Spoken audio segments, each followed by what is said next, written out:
Hello again, and welcome to a glorious Monday afternoon in the Horseshoe Lounge. We're here to talk about Ohio State and Penn State. It is a huge week. It is. There's just a different buzz in the air, so we were at Roosters to get set for that. We're also going to talk about Ohio State and Purdue, because that was a football game that was played. Ohio State wins 41-7, so we're going to get into all that on the podcast in here at Roosters. It's a fun, casual joint. This is a fun, casual conversation. That is Tyvis Powell, Bradley Robinson, and Nicole Cox. I am Austin Ward. What do we think? Brad, you were texting me on Saturday. You didn't seem to enjoy that win. They were in control throughout. So, what's wrong, bud? I enjoyed the first quarter. I watched the game with my dad, so that was good. But my halftime text to you was kind of how it was the Ben Affleck smoking a cigarette outside stress picture. You seemed stressed. First quarter finished. I turned to my dad and go, "That's exactly how it should go." It's 13-0. We were marching down, and then a mere 3 minutes later, I don't know if that was the fumble or the fumble happened the next drive, but it just second, third, and then fourth quarter is kind of a wash because it was all garbage time. But It just didn't seem like it was going well. Like the score didn't reflect it, and I think just because, no offense to Purdue, they weren't a good team. And it just didn't reflect that we were doing what we were supposed to, because there was a lot of errors, like penalties, a lot of dropped catches. Defense looked good, but expect them to look good against Purdue, especially with how they've been playing. But just didn't feel like a clean, smooth game. Felt worse than the Maryland game, and we were saying, "Oh, that's actually a solid win, 20 points," and they lost to Illinois too. So who even knows what happened there? Yeah. So it's just I don't feel great coming off the weekend. You know what I think happened to you? You told me that there were two screens on, and in the first half, one half of the rivalry was dominating and it was in control, and the other was struggling with Indiana. And then they flipped with the halves, and that was the last thing you thought of. Yeah, I was compared to the whole time. All right. Tyvis, what did you make of Saturday? Are you higher on this win than Brad? I'm pretty negative. Wait a minute. I'm much higher on the win. Much higher. Okay.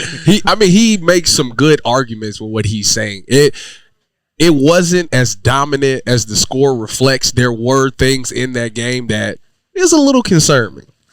Devin Mockabee, he is a good running back. He's not a great running back, but he is a good running back. He's talented, hardworking guy, former walk-on guy that got a scholarship, so you got to give him some credit. But he had 110 yards rushing, and the guys that you got coming in next week is supposed to be a little bit better than that. Exactly. So the run game kind of concerns me a little bit going into this. Hopefully, these guys thought Hudson Card was going to be the guy. They thought Deion Burks was going to be the number one targeted wide receiver. So maybe I felt like they were a little lighter in the box because they were spread out a little bit more. I think that contributes to them tackling and being able to be in the box and stop that running back. Obviously, Penn State will be much more of a heavy run team.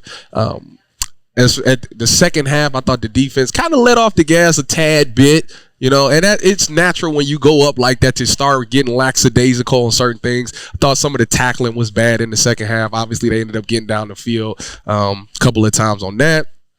But outside of that, offensively, the drop catches, it's going to come and go. Obviously, Emeka's out of the lineup. I did like Carnell Tate having him a big game in there. I don't know what this new Tim Tebow, Chris Leak thing we got going on. Well, we can get to that. I don't know what that is, but listen, if any way you can produce points and you can throw another wrinkle in your offense and make it more effective, I'm all for it. Devin Brown, make sure you hold on to the football, especially on the goal line, because you cannot have a turnover in the end zone. That's detrimental to a team. Luckily, it didn't cost us any points, and he was able to come back and get it done. Outside of all of that, though, I thought it was solid. Offensive line still growing. Still got to get some things fixed. It's not. You said you were much higher, Tyvis. I'm not sure. It is. No. I'm just pointing out. What I'm pointing out is small things that can be fixed. It's the edge. Okay, listen, I've been in Purdue. I get it. You go to Purdue. Purdue is not the best place in the world at all. You have to bring your own juice. For people that have never been to Purdue, it's dead. It's a terrible environment there. I would not recommend. It wasn't in 2018 I was there. Stop it. It was live. It was very live when I was there. Why are you bringing up that? Anyways, it's not. I wouldn't recommend anybody going there. So you got to bring your energy, and for that, overcoming that atmosphere and having the performance they have, I give them a thumbs up on that. Nicole, are you going to be positive? Can we turn this around a little bit? Tyvis is being positive. He's just finding the little things. That's what we do. It's pardon me for I don't want y'all to be good. I want y'all to be great. What was I thinking? The standard is the standard, I'm told. Kind of. Or you Nicole, can set you the fully standard. converted to the standard? No, is the standard. not We're at there. all. I was trying to be nice. I'm saying you should be the one that sets the standard and always, push yourself to to be better always. Okay. And hopefully that's what the team is going to do after. It's interesting. It's interesting to watch, this team. I feel like it's very different than I felt last year. There were little mistakes, but they're going to happen. The guys are young. They're still trying to get in the groove. We're missing a lot of players. I don't know the last time, and I might be wrong because, I have a terrible memory, but that we've had this many players out, like key players. And so, but I also love that is what it brings in other guys that really shine. And I loved watching that. I loved watching Dallen Hayden. I'm not going to jump to my bucket leaf. I think we know where you're going with that. Okay, yeah, he's my bucket leaf. Let's just do it. Yeah. Take control. He's my bucket leaf. I was just so impressed with him. He wasn't expecting to play, and as soon as they said you need to go in, he just turned it on. He was everywhere he needed to be. I feel like he has his eyes are on the field. He's very decisive. He finds the hole and he just attacks it. Yep. And it was really nice to see. I thought he worked well with Kyle. And I also felt the offense was I feel like they're a better duo with Dallen. I feel like they were where they needed to be, and Dallen took advantage of what they were supposed to be doing. So controversial to find what is it controversial? I mean, it's hard because you didn't really get to see Chip. Because Chip went down with which was the best decision they did to take him out when he fell coming off the field. That was scary. That was. So are you saying blow the red shirt? Just let the red shirt plan, Tyvis. That's got to stop. There's no. I think it's. So wait a minute. Y'all saying that Dallen Hayden shouldn't red shirt for the rest of this year? He should just continue to play. Absolutely. I think he should continue to play. Absolutely. Do you think that they should, Tyvis, or are you just trying to, especially this game, poke and prod me into saying it? I'm just, I listen. I think. But what's the pin? Like, is he gonna stay for 5 years? Like, no, he's not. Not at all. So what's the absolutely point? Not.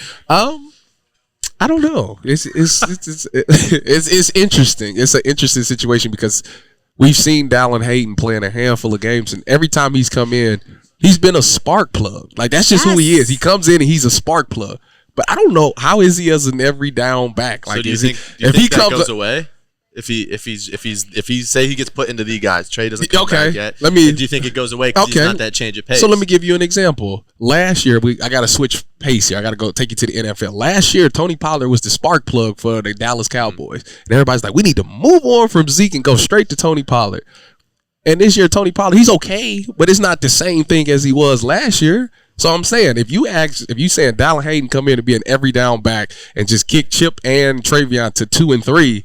Okay, is he going to be that same guy, or is he just coming in after he's worn down the defense and he's just taking advantage? I don't know. I'm just asking. No. I'm not just asking. No, it's a fair question, and I'm not saying that the decision has to be burn the red shirt and immediately make him a starter over a healthy Travion Henderson. I'm not suggesting that at all, or even elevate him above Chip. I think it's hard for me to watch not only what happened last year against Rutgers and Maryland, but then what happened again on Saturday in Purdue, and think that redshirting him is in the best interest of this team to try and win a championship. Let me put this on the record. Do it. I'm not with the red shirt because he ain't staying for 5 years anyway. So I'm not saying red shirt him. Yeah. That's not what I'm saying. I'm just saying. Well, I think they're two different conversations. Yeah. Right? We all agree that the red shirt that he's not staying for 5 years doesn't mean he should be the lead back. That's what I'm saying. Because I think it's worth burning the red shirt if you're only giving him 3 to 5 carries a game, but you just get that spark, that change of pace. Go back to 2019 when we'd have J.K. Dobbins go 3 quarters at a team, and then Master Teague was the change of pace. Yeah, the closer. The closer, and then Teague just didn't. In 2020, he came off an injury too as well. Didn't come the same way, and then we had Trey Sermon, and then you alternate and you find that spark plug. I think that's what you see more in college, but then even the NFL is you have the 2 different types of back, and one's going to come in. And like Nicole said, I mean, Dallen just hits a line and go. There's no gathering momentum. He just goes downhill. I just, it's interesting because him and Travion is like pretty similar, but he's much more effective than Travion, and I don't understand. If Travion's supposed to be this home run hitter, supposed to be that, he has not really lived up to that guy since freshman year, and I don't know what that's about. He's a very hard worker. The one against Notre Dame. Yeah, he's a hard working guy. He's in the Woody all the time. I've seen him in the offseason putting in the extra work, but for some odd reason, in the game time, that offensive line and him just don't click together, and I don't understand why when Dallen comes in. Now, don't get me wrong, it's Purdue, so let's also take that into consideration that it was just Purdue. So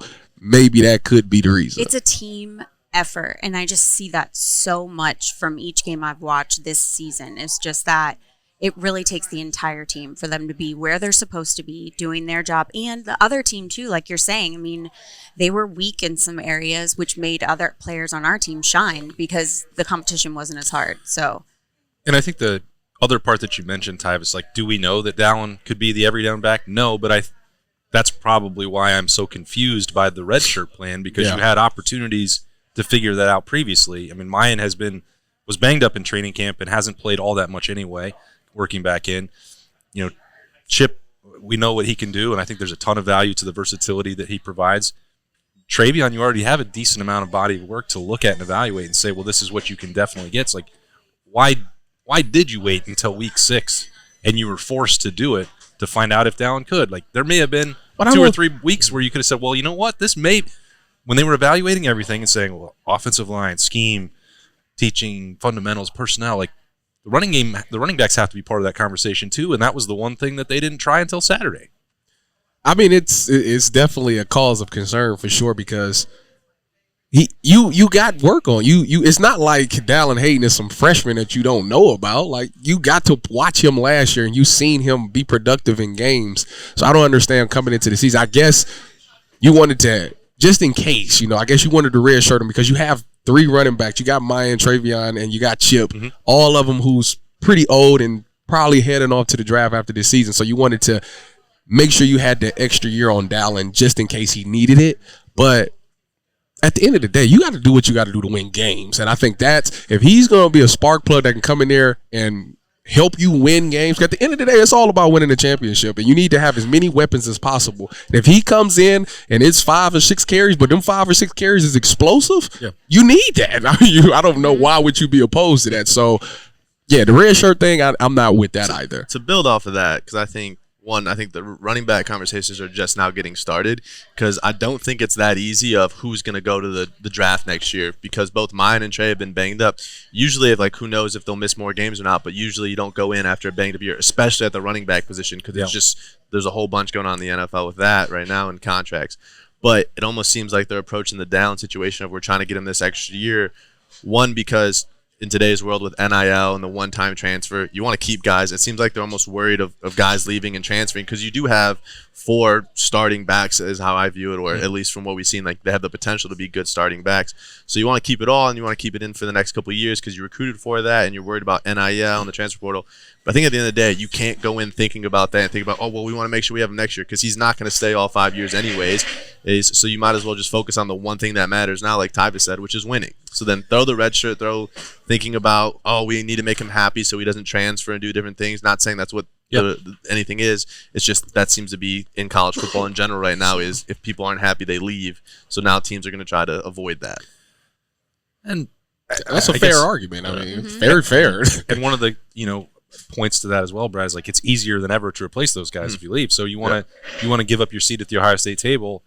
All right, well, there's a lot of people that still want it. So, I think that from that perspective, the way you're talking, it doesn't make sense to really manage your roster in fear out of the portal, because it can be used to your advantage if you're Ohio State as well. Right. Nicole, did anybody else catch your eye? I don't want to force you to pick another Buckeye lead. Xavier Johnson. I was impressed with Xavier Johnson as well. I like watching him play. I feel like he really comes in and performs for us, like, when we need him. They just show up. They're just there as, I don't know. I just feel like the guys can really rely on both of them. And I'm so torn on what we were just talking about with Dallen, and just we talked about, or you guys talked about on the other shows, that Kyle McCord keeping the consistency, like, he gets into the rhythm, and then they pulled him out and had Devin Brown come in. And it's kind of like Dallen, like, I understand them wanting the guys to have as many reps as possible because they get into the groove. It's like working out or something, and then if you take a quick break, like trying to jump back in. But I think that it is kind of good to have these secret weapons too. So I'm just so torn with that, and I'm anxious to watch the rest of the games of the season to see just what the coaches are thinking. Like, is that the plan for Dallen? And is it better to keep rotating people in and out to throw the other team off? Like, whoa, wait a second, we weren't expecting this, So. Well, I think there was probably an element of that, of making Penn State prepare for Devin Brown. But I mean, I was like, what is happening? I heard McCord and then I heard Brown. I go, wait, why is McCord out? Is he hurt? So it was just a lot going on. It kept the Purdue stat keepers busy as well, because they kept forgetting to change the quarterbacks who were in the game. So like they were all the numbers were wrong in the first half, because they had some throws for Devin Brown that he didn't throw and some for Kyle McCord that he did. Do we think the ball was slippery as well? Like, is that an issue? I'm like, I know it's With such the a drops? silly. Yes, like it. So typically, if it's wet outside and if it's raining, usually the receivers would take the gloves off, because if their gloves get wet, the ball will slip right through. So that's why you'll see them do that. If they decide to keep the gloves on, then they mean that they trust that the ball is not wet and the element is not that wet, and they can make those plays. And they just not looking it in all the way. Now, this is where the common mistake that wide receivers have is that you're so used to you want to catch it and get going that you forgot to make the catch. So a lot of people got to secure it first, then make they move. A lot of people just boom and think they just automatically don't catch it, and that's how you see drops. Brad may know better than anybody, because he had to, put his hands actually on that football in conditions like that. But there were people down there on the field before the game that said, well, with these new footballs and with some of the gloves, and like if it rains, it can be a stickier football. Yeah. It shouldn't have been. They have rain gloves now. That's cheating. But I'm just saying. That is cheating. Times have changed, Tyvis. Take the gloves off and tape your fingers up like I did. Because these are spirit fingers. That would be like the sticky hands, like in Home Alone, like just whoop, stuck. I like it. That sounds nice. Anyway, the point was, it can be sticky. So yeah, it's one of those. From what I saw on TV, the rain didn't look like it would. As someone that is always monitoring the weather, usually they do a really good job. Our EQ staff on rain games will check in like 30 footballs. Yeah. So with the refs to make it go. And then I know the ref that spots the ball, even me as a long snapper, he finds me no matter what the weather's like before the game, and talks about how I like the ball. And it's awesome. It's the center's job, or like the long snapper.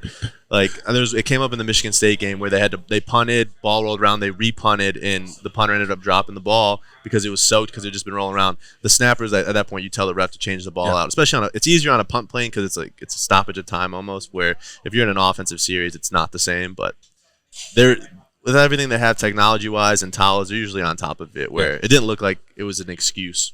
The rain I was not looking for an excuse. Yeah, I was looking at an excuse. I'm not being positive, so no excuses over here. Tyvis is. It didn't start Marvin, so yeah. It did Couple- in that couple first drops. half. Okay, Couple yeah. drops. Three Okay, it was drops. a couple. Yeah. 3 drops. Yeah. He still has 6. 3 drops. One for each dollar on appetizer Thursday for Marvin Harrison. Oops, knocked that over. It's okay. It's mozzarella sticks this week. You don't want to miss Mozzarella it. sticks. It is the Give a little piece king lettuce on of it. appetizers. That'll be $3 at all your Roosters locations on appetizer Thursday. That's actually a Tuesday for the rest of you out there. Yeah, 3 drops. That was weird for Marvin. You have a Buckeye leaf, Tyvis? Yeah, I got a Buckeye leaf. I'm giving it to Cody Simon. Come on, don't take mine. Oh, I'm sorry. I should have gone first. You know what? You take it. I'll take Tyleek Williams. All right, That's a good one perfect. too. I like You took Tyleek. Tyleek? No, I have a different one. Oh, okay. I'll take Tyleek Williams. Okay, there. perfect. Sorry, Tyvis. I'm glad you're prepared with a backup. Listen, I got many of them. I mean, I'm always going defense. Denzel Burke is always a guy, but I always praise him on here. So I got to go and give the defensive line some love. Yeah, Tyleek Williams has been unbelievable in the middle this year. I mean, I think he got his hand on a couple of balls, knocked some balls down yesterday. So anybody that can match the quarterback like that and provide that penetration from the middle, I mean, that stops a lot of things offensively. It stops the run, it stops the pass. So if he continues to play like this, I mean, he's outplayed Mike Hall Jr. He sure has. That's crazy to me. And I thought coming into this season, like Mike Hall has such a great year that I was like, man, and Tyleek has superseded that this year. And Mike's not playing bad either. You're just noticing Tyleek a lot more. So, and what do you used to say, free 91? Free 91. They did freed you, all right. He's free, all right. He is running wild. And still not 100% healthy on that knee. Berman and I were watching him in pregame. It's like he does not move in warm-ups or in practice the way that he does in the game. He flips a switch. So he saves it. Good for him. He's a sandbagger. But he's also you're viewing it one way. We both are like, sandbagger. Yeah. I mean, yeah, anyway. When you're playing 60, 70 snaps, why not? Just keep it in the tank. Anyway, No, you don't. Don't listen to him. I know. I'm just teasing. Brad, who you got? Jermaine Matthews. And this one was, I was struggling at first, but then his name popped in my head, and it was actually very easy. Not because I'm a specialist, but the special teams play from a talented freshman Tyvis can probably back it up. Mhm. If you just go through the years and you look at what freshmen have just excelled on special teams and what they've turned into as a player, Chris Olave, biggest one he reminds me of because he's been making plays on kickoffs is you go back to 2017, freshman year, Jeff Okuda made a lot of tackles just like Jermaine's been doing on kickoff. So it's usually when you see guys excelling at that rate on special teams, it just something's clicking right for them, and then it usually pays off. I think it's probably got like a 90% success rate for those guys that have big freshman year careers on special teams, because I could probably sit here and name 30 guys from my career alone that I saw as freshman special teamers that are former All-Americans are now having good careers at the next level. So I think he's looking really good and just taking each step each week and play a little bit when Denzel went down and did well too. Yeah. Tyvis, he had to go out there, and he was playing out there in the field. They moved Davison over to the boundary. They had Jordan Hancock and Jermaine Matthews both getting some reps there in the fourth quarter at corner. So fourth quarter at corner. We'll see how that works out with Denzel's status this week. I hope Denzel is fine. Right. Spoiler alert, Cody Simon was my Buckeye. The guy, 8 tackles. That was tied for the team lead with Tommy Eichenberg. He hit 5 of them were solo. 1 was a tackle for loss. After what happened a couple years ago when he was the starter, he was playing with that banged up shoulder. It was like, well, it's just never going to happen for him. And then Steele goes in there, basically takes that job. Last year, Tommy Eichenberg, those two play all the snaps. And it's like he became something of a forgotten man, but he played, according to all the grades and some of the championship, evaluations from Ohio State, at a higher level in 2022 than he did in 2021. He just wasn't playing as many snaps, so the production wasn't quite there. He wasn't a starter, and he still hasn't been. But I think that maybe the time for that conversation is coming quickly. He had more snaps on Saturday than Steele Chambers. He had more production. The grade was higher, according to PFF, which you can take with a grain of salt if you want. But it feels like, especially in a matchup like this with Penn State that wants to run the ball, this is trending towards Cody Simon taking on a more important role for Ohio State. Am I wrong? No, you're not wrong. You're not wrong at all. I mean, listen, it's hard to keep guys off the field. When they got production and they come in there and make plays, like you can only hold them back for so long to where to the people on the defense is like, all right, now, come on now. You see what he's doing. You know we need help. He's a guy that can bring that spark. It's like Dallen Hayden. You can't hold these playmakers back for so long. They get out there and they make plays. It's the eye in the sky does not lie. So you got to find a way to put him on the field. And if he's out playing Steele, that's part of the game. I couldn't tell with the way you were looking at me if I was wrong or right. So no, you was right. You missed putting the pressure on me to deliver. I don't have the QR code in front of me, Nicole. So tell me what's going on with the Roosters Buckeye Bowl trip giveaway. 6 wins. That's, as Bobby would say, bowl eligibility is We're halfway met. there. Yeah. We're halfway there. And so I picked the 6th winner today. And every day is a new chance to win. So register every day. 12 trips for 2 we're giving away. Deluxe accommodations, airfare, swag bags, to whichever bowl game the Buckeyes are going to. 2 tickets. And we're getting closer. Yep, 2 tickets to the game. They're gonna be in a bowl game now. That's guaranteed. I never was worried about that. No. We have a backup plan in the rules, but I'm never When was worried. the last time Ohio State wasn't bowl eligible? I mean, outside of 2012. Well, the year before they had the longest streak going on. They went to the Gator Bowl in 2011 and got boat race. And they should not have, because if they had taken the sanctions, then the 2012 team that Tyvis Powell was a part of would have gone to the national championship and won it. Yeah, I'm quite certain of that. Yeah, why are you bringing that up? Do you know technically we could have won 4 years in a row? 12. Is that what you want to talk about now? 12, we got banned. 13, we blew it in the Big Ten championship. 14, we won. 15, we blew it against Michigan State. I didn't bring that up. You're the one that took it to that level. I think about that once a week. I'm sure think you about do that once a week. Every Saturday once you put the Scarlet and Gray on to watch once a week. I think it still pops up in my head. I'm surprised it's not more than that. You gotta it's a move. day thing for me. I look through my years. I'm like, how did we not win 1? Wow, what a bright note to wrap up the first segment here. Is there anything else going on at Roosters, Nicole? I'm just caught off guard. I'm trying to process this. Disappointment over here. Yeah. But it's disgusting. Yeah, we had the game on for Peacock, which was How did you like the broadcast? Was it personally for myself? It was frustrating because I have to go back and watch the game. Thank goodness it was still on there, because I didn't even know if Peacock was going to give that an option. And I had plans on Saturday during the game, kind of. I had stuff I needed to do. So I was like, if I can't rewatch the game, I'm gonna have some problems. What did you think of the Peacock pregame show? I know a lot of people were happy about that there was no pregame show that you had to pay for. Yeah, I do Peacock love Joshua make you pay Perry. for it? I love that Joshua Perry was on there. I always loved Was he listening on to him. when He was on it the not a halftime pregame? show. Okay. I must say, Yeah, he's on the just the halftime halftime for show. sure. No, definitely didn't see that. But every time I tried to fast forward through the commercials, it would still make me watch commercials. I'm in marketing, so I should love that. But it was frustrating. It's all your fault. That part was frustrating. I The I heard commercials are the frustrating. I heard the announce crew did a fantastic job and got everybody's names right. Wasn't it Andrew? I don't know who it was. Siciliano? I didn't have to listen. Kyle Rudolph was one of them. Kyle Rudolph. Are you being sarcastic or? I mean, It wasn't I was Andrew? getting updates. I think he was there. Yeah. I didn't. I only know that because I swear I did the Browns post-game show, well, pregame and post-game. Go Browns. And they were saying that he had just did Ohio State the day before. And I was like, I was just getting like updates from Bill about like every name, like Jamie Eichenberg and Martell Tate and all these wrong identifications of players in weird. I just knew Scrambled up Tuimoloau. You just couldn't I say mean, if you can't get that Tuimoloau. one right, I get that part. But like, his name is Carnell Tate, not Martell Tate. That's Tate Martell backwards. Yeah. I don't know. What are we doing here? Well, the Devin Brown at quarterback in the red zone kind of gave some It flashbacks. just threw everybody. Everybody got thrown a 2018. curveball. Yeah. Okay. They weren't terrible. They weren't in my, like, I don't know. I felt like I was following along okay. It was just different. I like it better on YouTube. I just TV. thought it was like not clear. I agree. It was like it wasn't buffering, but it was like the pixels was still. That's the only thing I didn't like. That's just Purdue for you. There's.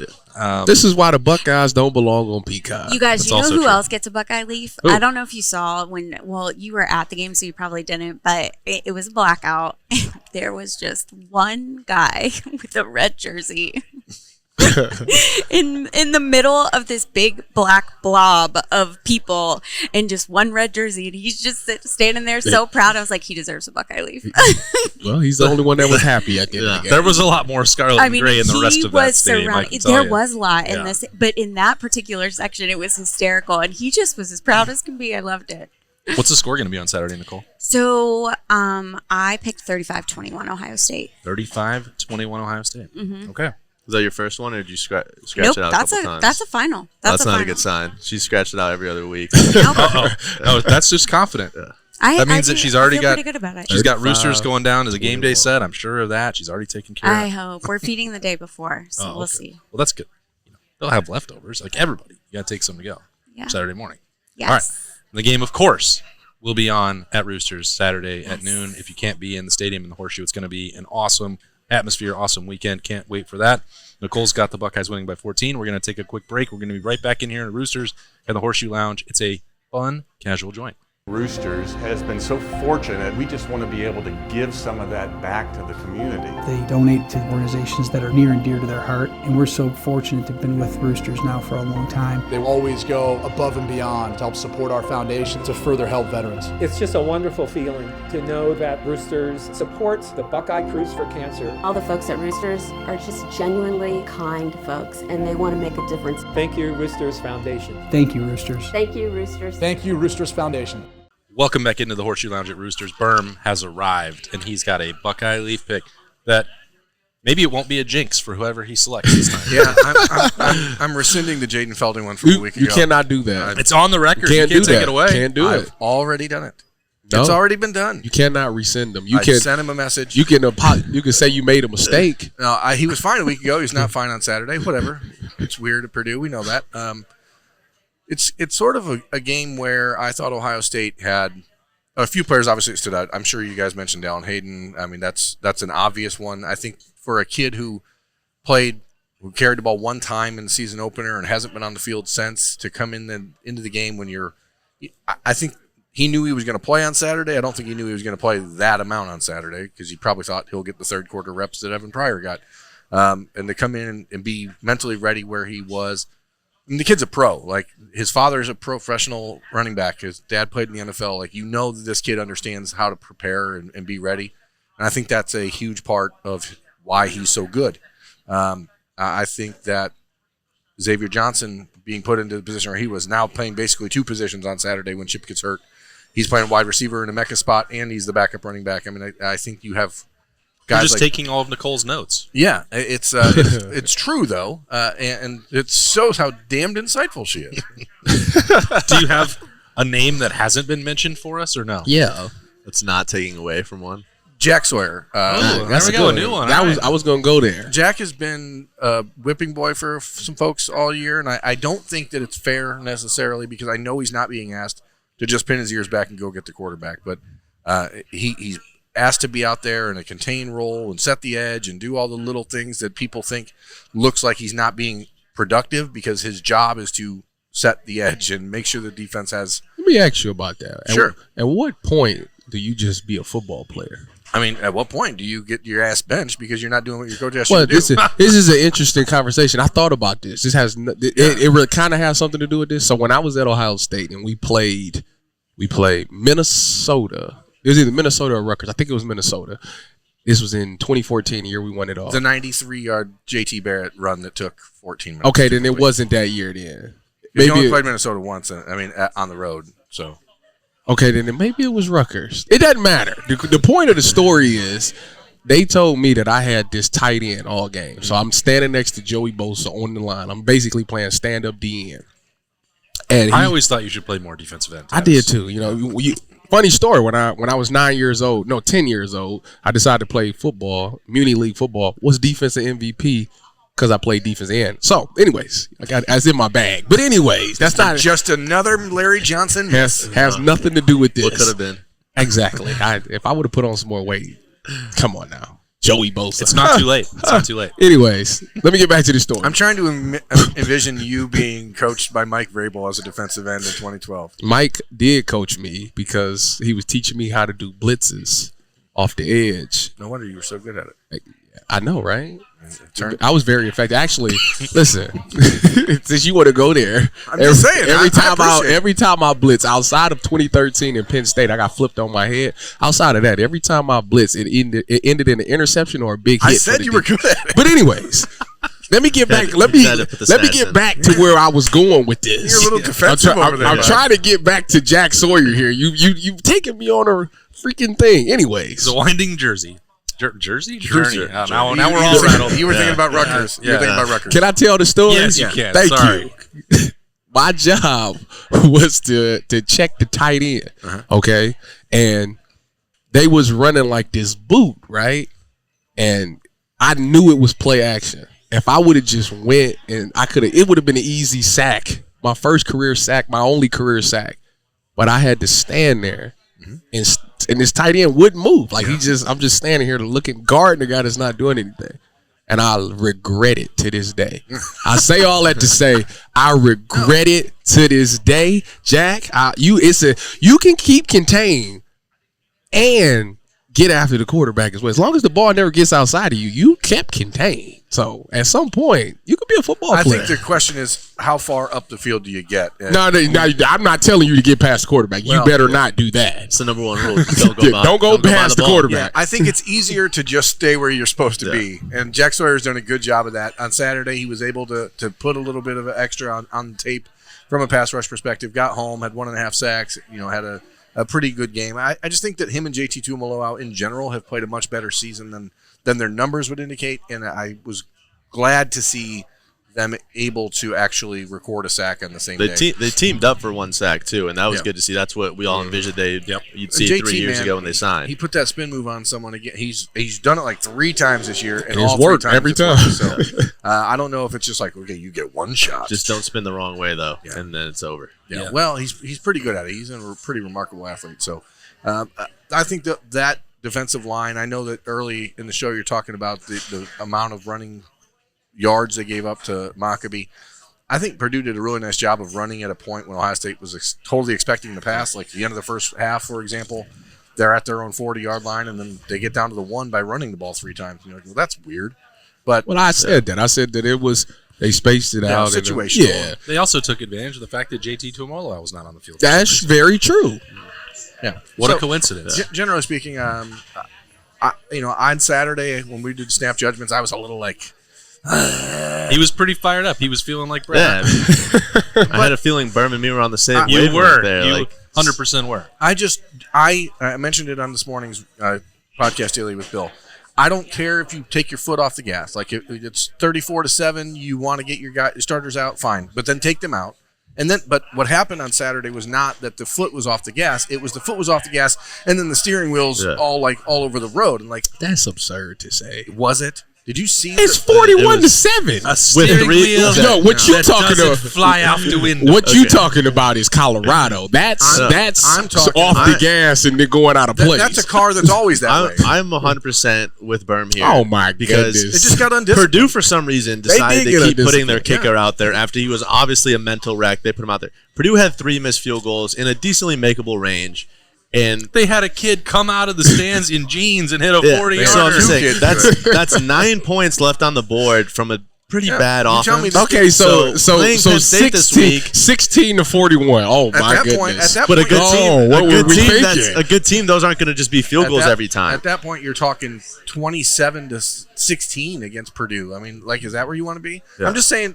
It's fine if you y'all a little absurd. Just being realistic. I get it. No, I get it. Cause I see what y'all are saying, but come on now, y'all are over exaggerating just a tad. We don't know exactly how much those outcomes happen because Ohio State had taken their foot off the gas, but like, I don't know, man. We talked about it before the show started.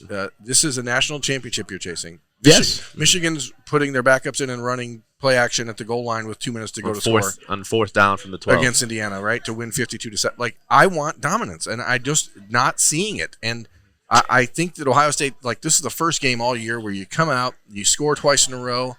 It looks like you want it to look. Yeah. You march back down the field again. You're about to go up 3 scores. You fumble the ball. You get it back. You score. Great. Like, and then you have a possession with 4 minutes to go in the first half where you have a drop, a hold, a delay of game, and it's 20 penalties in the last 2 weeks by Ohio State. Yeah. Michigan has 15 on the season. Mm-hmm. Okay, like there is a discipline problem and a mental focus problem that seems to creep up at weird times for Ohio State, and I don't. How many penalties do you need to commit to get an edge against the worst schedule in the Big Ten? I don't know. I'm saying you're. I mean, listen. There's penalties. There's turnovers. There's issues. Me and Berm are. I think in the same spot. Y'all are not wrong. This doesn't look like an elite, like an Ohio State team. Like that's Ohio State team should fear playing them right now. But the worst part, to me at least, as a former player, is I've seen the flashes though. You see flashes of it, like that could be an elite team that everybody's like, oh dang, we got to go play Ohio State. But then things unfold with goal line fumbles for random packages that I don't think are going to be worth it in the long run, penalties and all these things. So it's, then you fumble. You just get away from that. You get a strip sack fumble. The next possession, McCord throws what could have been. It was ruled another fumble on the field with the eventually becoming intentional grounding. Like it just you get to a point where you're like, man, if you're not out there focused, don't be out there. And what you two are saying is 100% correct. Cut it. Cut the tape. It's 100%. No, I don't need to hear anything else. It's 100% correct. However, it's better to learn from a win than a loss. So what I would tell you is, what y'all are talking about is not on the players. It's on Ryan Day to demand that out of them. It's a program issue. So if anything out of that, Ryan Day needs to stay. Listen, we need to become more disciplined. We cannot commit these penalties. Which is why it looked like he did that pretty vocally in the second That's quarter. what I'm saying. So Which was great to see. That's my biggest positive all right. from the game. So what I'm saying. So we seeing. At least it's. Yeah, I don't think it's unrecognized. I don't think he's going. I don't think he's naive to it. We've seen Ryan Day become much more demonstrative in the last month and be that guy. Like that has to. But eventually, now it's going to have to actually click. Can't just come from him. We see it coming from him, which means it's most certainly happening behind closed doors. Mm-hmm. But it needs to go to all the other coaches and the older guys on the team's got to see it because obviously it's better to learn from a win.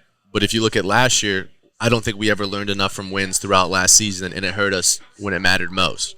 Yeah, you go same thing with 2021. Yeah. So you got to, and I think Coach Day, people no one gives him credit. He's still a young head coach. Yeah. He hasn't been the head coach for a long time. Most people make these mistakes when they're at like a Bowling Green or a Mac school. Or Mario Cristobal, for example. Listen, last year was different because their Achilles heel was giving up explosive plays, and they defensive coordinator would stand up there and say, "I'm not worried about us giving up 5 or less plays." Till this day, As long JJ as McCarthy as is long a as first we round give up draft talent less in that than game. 5 This is- a game, we will be fine. This is an incredible Jim Knowles impression. I That's hope what- everyone gets it. I'm not worried about explosive plays. I want my guys to be aggressive out there. And then what happened? The last couple of Here's games, the the thing. explosive plays ended. So I don't want people to think this is negative. Like, there's a lot of things to be positive about how Saturday went. I just think that last 15 minutes, 18 minutes is enough to go, hey, that's not great.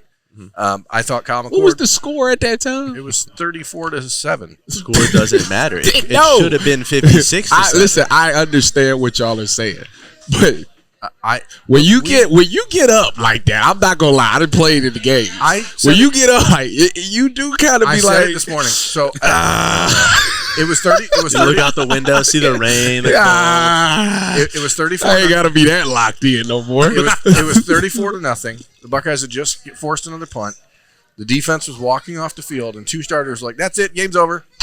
And I'm like, It was. I know, but then those guys were still in the game. And if that's your mentality, and then you're still on the field, it reflects. So whatever. Kyle McCord played pretty well, I thought. I mean, I have questions that I'd like to get answered about mechanical stuff, but this is what I was talking about before we started this segment. Oh, here we go, Joe Burrow. I watched Joe Burrow on Sunday. I watched Jalen Hurts on Sunday. I watched Josh Allen on Sunday. That's some bad quarterback play happening with 3 of the best quarterbacks in the NFL. And it seems to be that defenses have figured out some stuff about how to defend these high-flying offenses a little bit. And I think we see some of the similar approaches being taken by Ohio State's opponents to the way that you're seeing the NFL adjust to Burrow and Hurts and Allen. And just forcing those guys to stay in front. Just go, if you're going to beat us, you better complete 12 passes on this drive to beat us. And I think Ohio State is fortunate that they're playing against teams like Purdue where you can still just take the top off and get a 60-yard pass play to Carnell Tate when he's not covered every once in a while. But the quarterback play has been pretty, I mean, at times inconsistent, but like it's not unusual for a college junior to look You know what you sound like you saying? consistent. You sound like you saying that the run game is becoming important again. So let's pay the running backs. Yeah. I'll add on to what Berm said here because I think Kyle Gets way more negativity than he deserves, and I think he's playing pretty good. The only if I'll say or the but here is 95% of the time he's doing good things, but that 5% has been some bad decisions. Yeah. It's not like an incompletion pass where it's just overthrown. It's like throwing it right to a defensive back who drops it, or trying to just throw it randomly when you're getting sacked. And we got lucky; it ended up it wasn't a fumble. Things like that. So I want to know the NCAA record for most intentional groundings in the season by a quarterback because I think he's averaging 1 a game. Yeah, some delay of games too. Now I don't know if that's play getting in or coaching or if it's him just running the offense. But that's I think 95% of it is what you would expect from a talented quarterback. Obviously, he's got some big shoes to fill, so everyone always wants to compare that. But it's just that 5% that's like, okay, wait, what just happened that needs to be fixed? I watched Brock Purdy on Sunday. Well, that was a I mean, mistake. Did you watch Brock Purdy on Sunday? Because I did There's too. a lot of bad quarterback play happening in the NFL right now. And so at Ohio State, the expectation in the last 6 years has been so high. The guys have been so good that when you see someone look almost normal at times, it looks like chaos or an absolute aberration, but it's really not. Okay. So defense still wins championship. Yeah, the Buckeyes are 58 points in 6 games. That's pretty good, right? Ohio State also played 2 quarterbacks, and Brad and Tyvis, you both alluded to this. What had flashbacks of JT and Cardale, the Tathan experience in 2018. That was a disaster in my mind. Maybe I'm just shaken by that. Why would you bring that up?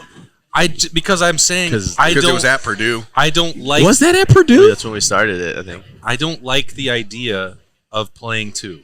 That is I don't either. It has nothing to do with Devin Brown's ability. He threw a tremendous ball to Brandon Innes for the touchdown. Like, he has tools. He competed for the job in August. All of that remains true. I don't, and we talked about this in Indiana.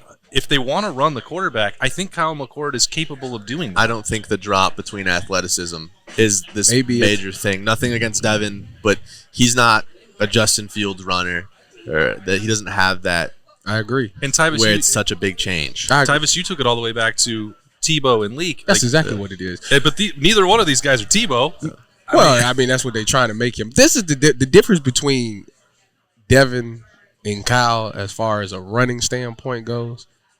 Devin is obviously much more physical and tougher guy when it comes to running the ball. Yeah, he can deliver a hit. Yeah, he's going to drop the shoulder every time. So that's the difference. When you see Devin Brown in there, it's like when Tim Tebow in there. We thinking he gonna run the ball, and then he's basically essentially another running back. So instead of having 9 guys block, now we have 10 guys blocking. It's another running back in there. So I think that's why they do it. I'm not a fan of it either because I think it definitely messes up the timing. If I'm Kyle McCord and I'm in a rhythm, I ain't about to keep coming out for Devin Brown to come here and run the ball. Like I just run the 1 yard and get it so I can stay in rhythm. So I'm not a fan of that at all. Like I say, I'm never mad at having another weapon and another thing that a defense has to worry about. I don't mind it. Number one, you got to see with Devin Brown on Saturday, and he showed it earlier in the season as well. I think if you charted the best passes thrown this year by Ohio State, Devin Brown would have 2 of them. The touchdown to Carnell Tate against Western Kentucky or Youngstown State, whatever game that was, and then the touchdown to Brandon Innes on Saturday. So I think it's on tape that he can throw the ball as long as he's got time to throw it and he gets a chance to set his feet and get rhythm.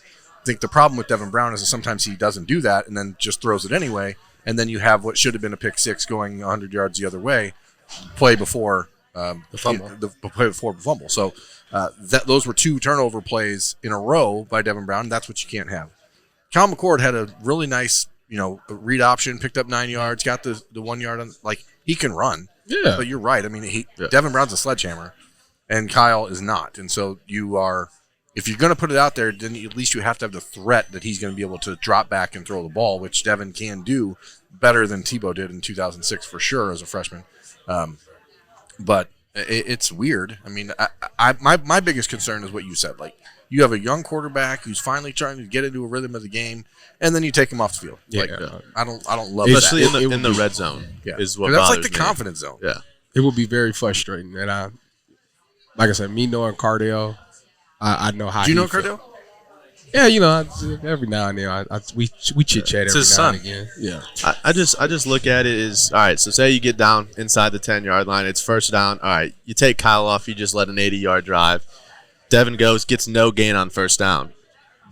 Are you either stuck with him again for at least one more down, or do you put Kyle in, but now Kyle's rhythm's off? He didn't read the defense the same way. Yeah, he's supposed to watch it on the sideline.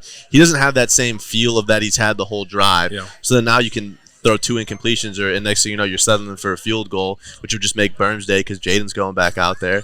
There's another Buckeye league with 3 for 3 field goals. I love special teams. But yeah, so that's where I just kind of look at it. I go, if that first play with Devin doesn't work, it's a tough decision as a coach there. Do you just pull one guy right away and then put a guy in? It was that third time that they put him in, and the run, Devin Brown was like, I'm not fumbling. It's got to be conservative run. They're like, all right, well, that's it. That's got to be like a 3rd and 1 or special. Yeah, like that.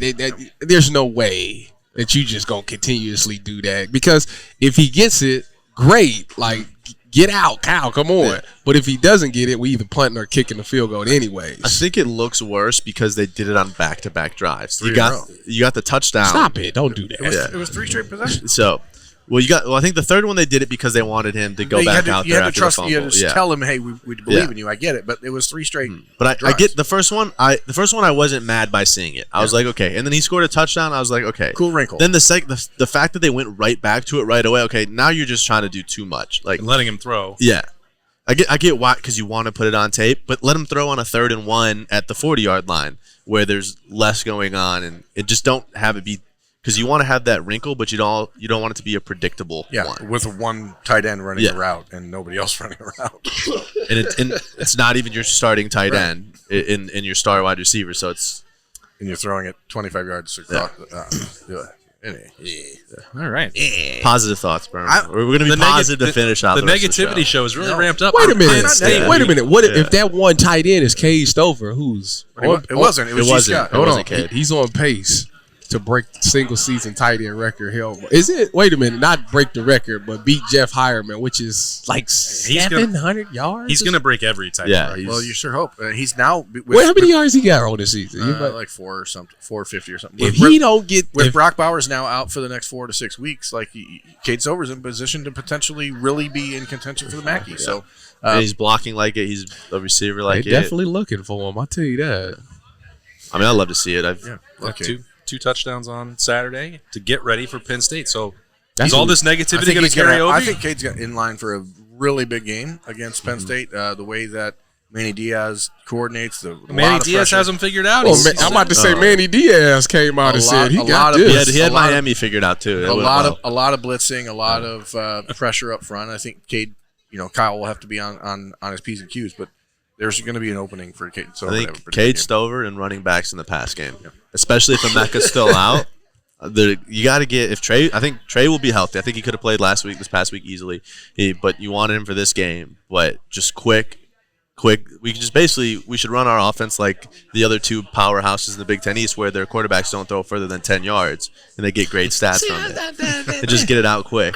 That's why I'm not high on Penn State, man. No. I'm not. I have a stat. You got to push the ball down. We all the know floor, it. They're man. last in the country in explosive That plays. is terrible. Last in the country. They've also played Delaware and Is that what you got over there, Brad? Even more reason why they should. No, so Drew Aller has the least amount of 20-plus yard pass attempts in the Big Ten at 12. Of those 12, 5 of them happened against UMass, and he only completed 1. Jeez, it's not. I'm sitting there. Their bread and butter. I dare you. They don't have they do not have the weapons they've had on the outside at wide receiver. I dare you. They are. I'm loading the box, and I dare you. That's what I'm telling you. I dare you. You do that as long as if Denzel Burke is back and playing, and you. Oh yeah. These are things that we'll have to figure out as the week goes along. But I don't think. I like Penn State's defense. I think they have NFL talent at all levels of their defense. I like Nick Singleton quite a bit, but offensively, I don't think it's anywhere near as good as their statistics would indicate. They're averaging 36 points a game, but it's not. The competition's not it's there. Fool's gold 36 points a game. Last in the country in explosive plays. Their running backs groups was touted as arguably one of the best in the Big Ten between us, Team Up North, and them. Like their running backs have not been what people thought they were. No, they have not, and it's a shame. And that's why if you have no downfield passing threat, it's easy to load the box. Load the box with the way our safeties and our corners. If everybody's healthy, I think you load the box and you let those guys basically earn their keep, which I think they can do. I dare make you. Make that inexperienced quarterback on the Drew, road. I dare you. I double dog dare you. I mean, I Tyvis is playing with fire. Ohio State. I mean, that's a clip right there. This is, Ohio State dared J.J. McCarthy last November. Now he's a first-round draft pick. So I don't think that you go out there and you say we're going to – wait, hold on. Wait a minute. See, I mean, these are facts. What you talking about? You comparing apples to oranges. I'm comparing. I'm going to tell you why. The defenses are taking a different approach. I get it. But no, because our corners was dealing with a lot of injuries last year. I know. I'm not saying which is sad because Denzel dealing with one now. I'm saying they're back in that spot again. I'm saying the way that Penn State's offense has played this year should play into the strength of the Ohio State defense. Now the question is, how does the Ohio State offense respond to what Penn State does defensively? Because they are a good defensive unit. They are. So I think you're talking like a 21-13 type game. Like I was going to say I got 24-21. I got 21-17. Yeah. I think it's going to be a low scoring game. I will not be surprised if both teams end up under 20 points. I just don't think either offense is ready for this. Penn State's leading Big Ten, maybe the country, but I know Big Ten in sacks. Now, do you think that's because their D-line is that disruptive, or does that go more to the competition they're playing? I want to see King on Mars. They also blitz the linebackers a lot. Abdul Carter's a really good linebacker there. I think that what Penn State is going to count on is that Kalen King is going to be able to man up Marvin Harrison. They thought a year ago that Joey Porter Jr. was going to be able to man up Marvin Harrison, and then Marv ate him for lunch. That's why I want to see King do it. Okay, so Kalen King is a good player. He was a good recruit coming out of Detroit when him and his brother Kobe were being recruited together. Like, he's not handling Marvin Harrison. If Marv goes out and catches the football, then you see the offense start to move along. Well, I'm gonna tell you what's gonna happen. He gassed it up. He told it, I want that assignment. Good. That's what I'm trying to go to the NFL. I'm trying to raise my draft stock. His defensive coordinator is feeding right into This it. is how you do it. Do you think it helps him that Emeka's a question mark? Yes. I mean, Because then you don't have to worry about that threat across the middle as much. You just worry that Penn State will be able to do a better job of bracketing Marvin than Purdue did. Purdue didn't slow him down. They're not going to start off that way. They're going to start off with King on the one-on-one side. That is a bad idea. And my point exactly, and when Marvin makes the play, they're going to say, we not doing that. And Cade Stover is wide open in the middle. If you remember a year ago at Penn State, I mean, they tried to man up again with Joey Porter Jr. on Marvin, and the Buckeyes went vertical on the first play of the game down the sideline, and Marv was like, okay, this is going to be an easy day, and ate him for lunch. So, yeah, he only going to get one chance. I'm going to tell you that right now. If King come out there and make a good PBU, great coverage, they'll keep rolling with it. But the moment Marvin gets him, it's over. Like we pulling that off. It's gonna be a fun day in the Horseshoe. Probably going to have a pretty motivated Marvin Harrison as well after, by his standards, by almost any Ohio State standards, 3 drops not good enough. It was like shocking to see that from him. He's not doing enough jug machine. I mean, come on. Took the day off. I think that's it. Last Tuesday we were in there and Marvin was actually not on the monitor. See that? I heard a rumor it was broken for the day. See that? Broken on So Tuesday? there could be some technical difficulties. I posited that it was a combination of the solar eclipse affecting his extraterrestrial genetic code and some sort of the change. They were trying to call him home. Yeah, there's something going on between the sun and the planets and Marvin's alien DNA that caused a problem. A disturbance in the force. So that's what it was. Wow. Well, that makes sense. We should probably wrap this up. I don't think that there are any eclipses or raptures scheduled on Saturday at the Horseshoe, so we'll just get a banger between Ohio State and Penn State. Can't wait for that full coverage coming all week on the podcast. As always, we appreciate Roosters and Nicole Cox for having us into the Horseshoe Lounge to talk a little ball with Tyvis Powell, Bradley Robinson. That's Jeremy Birmingham. I am Austin Ward. Enjoy your week. Have a great one, and then enjoy Ohio State and Penn State on Saturday. If you can't be in the Horseshoe, come to Roosters. It's a fun, casual joy.